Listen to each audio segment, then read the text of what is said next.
3 de septiembre, San Pío X, Papa, 1835-1914. Este José Sarto, más conocido con el nombre de Papa San Pío X, nació el día 2 de junio de 1835 en Riese, pequeña aldea de 4.500 habitantes. Sus padres, Juan Bautista Sarto y Margarita Sansón, habían contraído matrimonio 2 años antes en la misma iglesia parroquial donde fue bautizado José al día siguiente de su nacimiento. Juan Bautista ejercía el oficio de ordenanza municipal, mientras que Margarita se dedicaba a la costura. Tuvieron 10 hijos, siendo José el segundo de ellos. La familia Sarto era numerosa y modesta. Margarita, esposa y madre ejemplar, procuraba inculcar a sus hijos las virtudes cristianas que ella misma había heredado de sus padres. José iba frecuentemente a rezar al santuario de Cendrole, a 1 kilómetro de Riese, porque ya desde muy niño sentía una devoción muy especial por la Santísima Virgen. Le encantaba ayudar a misa y en casa levantar altarcitos para practicar las ceremonias de la iglesia. Aquellos actos de devoción iban plantando en su corazón los primeros gérmenes de la vocación. Su gusto por el catecismo y la misa no dejó de llamar la atención de don Fusarini, el párroco que lo había bautizado. Luego de estudios elementales, ingresó como alumno externo, 1846-1850, al colegio de Castelfranco, a 7 kilómetros de Riese, para sus estudios secundarios. Mientras tanto, recibió la confirmación el 1 de diciembre de 1845 en la Catedral de Asolo y la primera comunión en su parroquia el 6 de abril de 1847. Tanto en verano como en invierno, recorría a pie 2 veces al día el camino que iba desde su casa hasta el colegio, con un pedazo de pan en el bolsillo para la comida. Era un alumno excelente y siempre fue el primero. Cuando quiso entrar al seminario, resultó que sus padres no podían asumir aquellos gastos. No obstante, rezaron implorando la divina providencia, que vino a consolar a la familia. El patriarca de Venecia contaba con varias becas de estudios para el seminario de Padua, en favor de los jóvenes que deseaban aspirar al sacerdocio. Cuando el cardenal Jacopo Monico, originario de Riese, fue informado sobre el caso difícil de la familia Sarto, éste le concedió con mucho gusto una de aquellas becas. En el seminario de Padua, José Sarto ingresó al seminario en otoño de 1850 y allí permaneció 8 años. Pronto se convirtió en un modelo de humildad y de sencillez para sus compañeros. Maestros y alumnos apreciaban su inteligencia, pero José no se envanecía con ello. No obstante, el 4 de mayo de 1852, la muerte de su padre puso de golpe a la familia en una situación económica muy dramática. En aquella dolorosa circunstancia, el arcipreste don Fusarini se convirtió en su ángel consolador, pues le aseguró a su padre moribundo que seguiría ayudando a su hijo José en los estudios. El seminarista se entregó en las manos de Dios y al final del año escolar 1857-58, José Sarto concluyó sus estudios. Primera misa. El 18 de septiembre de 1858 fue ordenado sacerdote en la Catedral de Castelfranco y, al día siguiente, asistido por el párroco de Riese, pudo cantar con gran devoción su primera misa en el mismo lugar en que había sido bautizado. Poco después fue nombrado vicario de Tombolo. Párroco de Salzano. 9 años más tarde, en mayo de 1867, contando con 32 años, fue nombrado párroco de Salzano, donde se quedó durante otros 9 años. Ahora sus ingresos eran un poquito mayores y le servían para ayudar a pobres y enfermos. Rápidamente se ganó el corazón de sus feligreses con su palabra, con su conducta y con el ejemplo de una vida santa. Canónigo en Treviso.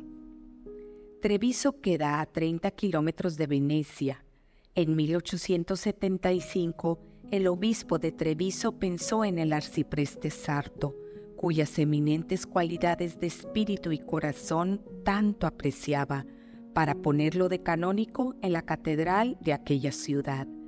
En vano le pidió al obispo que lo dispensase de tal cargo. Además de sus funciones, había de ocuparse de ser el director espiritual del seminario, que contaba entonces con 130 alumnos. En Treviso, Monseñor Sarto también distribuía en limosnas una buena parte de sus ingresos. No quería que nadie lo supiera, pero por mucho que hacía las cosas en secreto, pronto se supo que acudían a ayuda de los seminaristas pobres. A unos les pagaba la sotana, a otros el sombrero, a muchos de ellos los libros. Con todo, por muy caritativo que fuera con los demás, consigo mismo era muy severo. Tras la muerte de Monseñor Sinelli, ocurrida el 24 de noviembre de 1879, se tuvo que encargar del gobierno de la diócesis durante cerca de un año. Aquel lapso de tiempo tan breve le bastó para hacer muchas cosas. Predicaba más aún de lo acostumbrado, corregía las malas costumbres, introducía las reformas que las constituciones apostólicas permitían a los vicarios capitulares. Su mayor preocupación fue que el pueblo fiel fuera instruido en la religión y los niños catequizados y preparados para su primera comunión. Obispo de Mantua. Sus múltiples méritos, sus señaladas virtudes, su santidad de vida, su celo por la salvación de las almas y su competencia para gobernar la diócesis de Treviso llegaron al conocimiento del Papa León XIII, que, queriendo mostrarle su confianza, lo nombró obispo de Mantua en noviembre de 1884. El humilde José Sarto miró aquel nombramiento como una desgracia e incluso escribió al Papa, pero no se tuvo en cuenta su petición. Así que partió para Roma, donde el domingo 16 de noviembre de 1884, día dedicado al patrocinio de María Inmaculada, protectora de Mantua, fue consagrado obispo en la iglesia de San Apolinar. El 18 de abril del año siguiente, Monseñor Sarto hizo su entrada solemne en su diócesis. Para los hombres destinados a grandes cosas, los caminos de la providencia suelen ser misteriosos. Se ocupó en primer lugar del clero. Para favorecer las vocaciones sacerdotales, le pidió a todos los fieles que ayudasen a los seminaristas, de los que dependía toda la esperanza de un futuro mejor para la diócesis. El resultado fue muy positivo, ya que el número de clérigos se elevó a 147. Monseñor Sarto se tomó particularmente a pecho la formación de los seminaristas. De cada joven que deseaba entrar al seminario, quería saber si tenía la vocación, si era piadoso, si frecuentaba los sacramentos, si rezaba. En pocas palabras, deseaba verdaderos sacerdotes para la Iglesia. Luego, para remediar el descuido que ya había en aquella época en algunas parroquias, decidió que se reuniera un sínodo diocesano, a cuyo término se editaron algunas prescripciones acerca de la instrucción religiosa de los fieles, explicación cada domingo del mes del Evangelio, mejor preparación para los niños a la primera comunión, creación de círculos y de asociaciones católicas para jóvenes, con el fin de mantenerlos alejados de los peligros, reorganización de las cofradías, etc. Podemos considerar aquel sínodo como el punto de partida de la restauración moral y religiosa de toda la diócesis de Mantua. Cardenal y patriarca. Tras la muerte del patriarca de Venecia, el Papa León XIII lo designó sucesor el 12 de junio de 1892. Aunque pidió de nuevo que lo dispensaran de tales funciones, otra vez fue en vano. En octubre de aquel año fue a visitar por última vez a su tan querida madre, que entregó su hermosa alma a Dios el mes de febrero del año siguiente. Siempre vivió pobre de espíritu, lleno de compasión por los sufrimientos de los desdichados, de modo que siempre estaba dispuesto a ayudar a las personas que acudían a él. Visitaba frecuentemente los hospitales, los hospicios y las prisiones. El celo y la actividad del cardenal Sarto no tenían límites cuando se trataba de socorrer las miserias humanas de todo tipo. El escudo de armas de Monseñor Sarto consistía inicialmente en un fondo azul con un ancla de plata de 3 ganchos sobre un mar agitado, iluminado por una estrella de oro.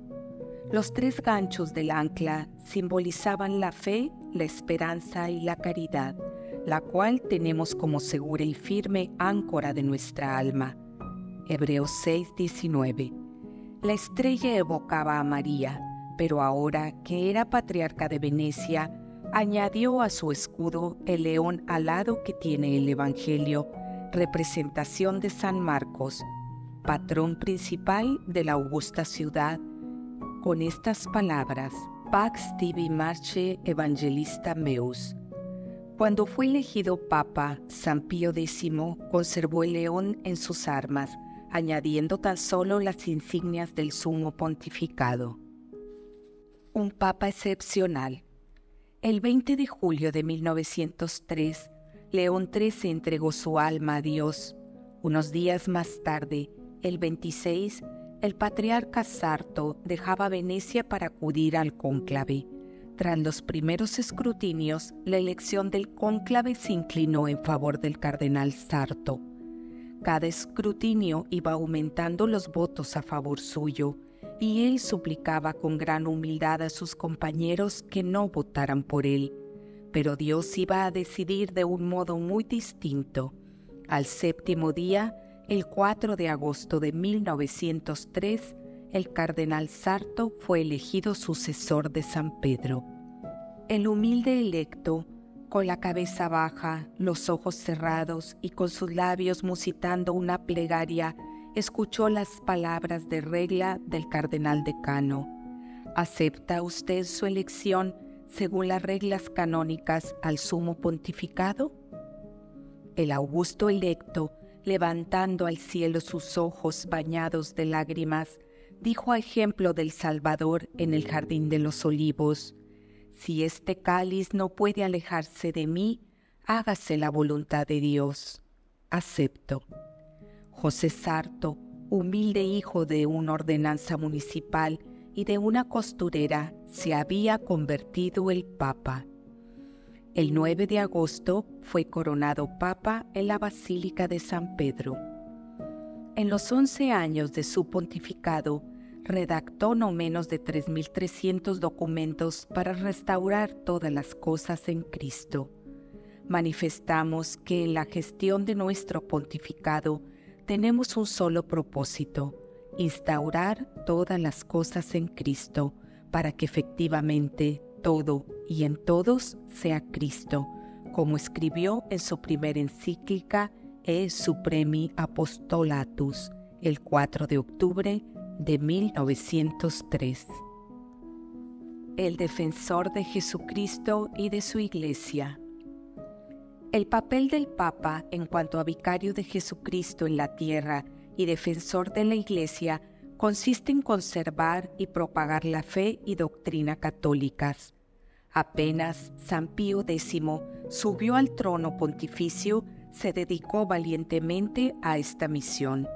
Poco menos de un año después, San Pío X tuvo que enfrentarse con la injusta ley francesa de la separación de la Iglesia y del Estado, que el Parlamento había votado el 9 de diciembre de 1905, cuyos nefastos defectos se dejaron sentir muy rápido: expolio de los bienes del clero, persecución contra las instituciones de beneficencia, disolución de las congregaciones religiosas, ataque implacable contra las religiosas de los hospitales, escuelas, orfanatorios y asilos, etc.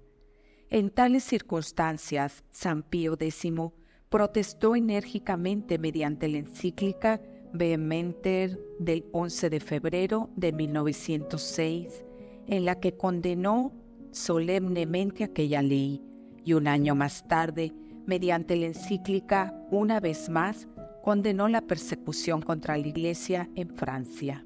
La Iglesia de Portugal también sufrió persecuciones de un modo incluso más violento y bárbaro del que había sufrido en Francia. San Pío X reaccionó del mismo modo mediante la encíclica Iudum in Lusitania del 24 de mayo de 1911, de modo que por segunda vez San Pío X acudió con una caridad evangélica en ayuda de las víctimas de la persecución.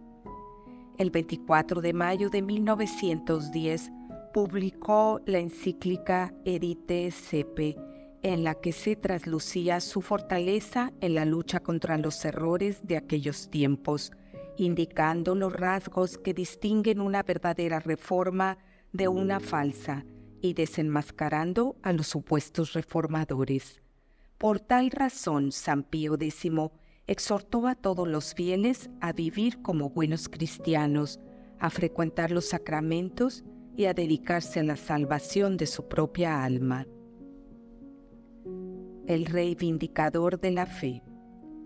Ya en aquella época, ciertas teorías novedosas amenazaban a la Iglesia, pues algunos sentían la comezón de reformar las doctrinas católicas, reemplazándolas por otras supuestamente más adaptadas a las condiciones de los tiempos modernos, como si los dogmas católicos hubieran de cambiar con las ideas de los hombres, y como si la religión tuviera que adaptarse a los hombres y no al revés.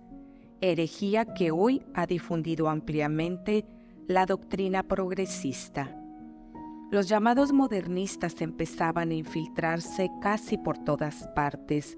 San Pío X se inquietó por la salvación de las almas y por la doctrina de la Iglesia, y por ello, el 11 de septiembre de 1907, publicó su admirable encíclica Pascendi contra el modernismo, luego del decreto Lamentabili que había publicado 3 meses antes, el 3 de julio. En aquella misma época, intervino en Francia también en las cuestiones de Les Silons, el surco, movimiento social y político que echaba por tierra toda la doctrina de la Iglesia. El reformador. El Papa San Pío X dio también reglas sobre la predicación y la enseñanza del catecismo, recordando a los párrocos su obligación de instruir a los fieles sobre las verdades de la religión. Quiso que todos los domingos y fiestas de precepto se explicara el texto del Catecismo del Concilio de Trento. El 20 de diciembre de 1905 publicó el decreto Sacra Tridentina Synodus, en que exhortaba a la comunión frecuente y diaria.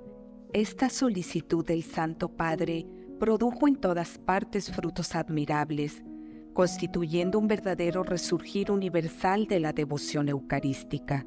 Al ver que casi en todas partes se retrasaba de modo abusivo el acto solemne de la primera comunión, decidió que pudiera hacerse a partir de la edad de 7 años. El liturgista.